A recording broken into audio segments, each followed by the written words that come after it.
Македонија останува на португалскиот предлог за решавање на спорот со Бугарија, изјави денеска министерот за надворешни работи Бујар Османи по средбата со бугарскиот премиер Кирил Петков, кој дојде во Битола со целиот државен врв на отворање на културниот центар Ванчо Михајлов. Останува тој документ, португалскиот предлог, кој што ние сме го прифатиле и сметаме дека треба да биде основа за решение.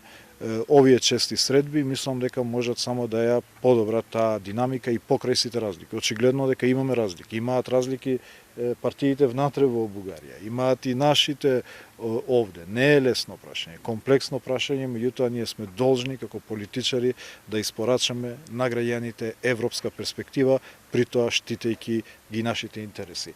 Петков рече дека бугарите во Македонија треба да се мост меѓу двете држави и да се рамноправни со другите заедници, но го избегна одговорот кога Бугарија ќе дозволи македонци таму да отворат свој клуб.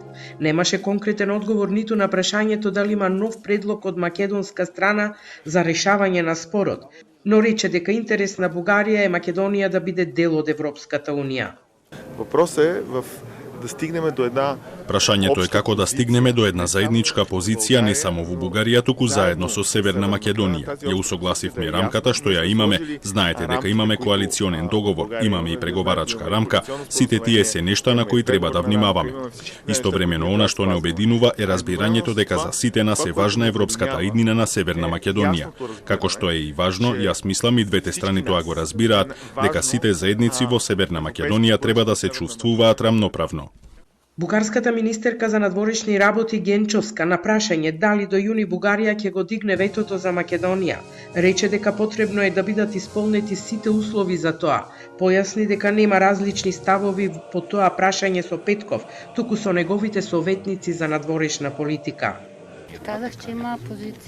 Реков дека различни се позициите со надворешно-политичките советници, но со премиерот имаме иста позиција. Тој треба да ја усогласи неговата позиција со тимот за надворешна политика.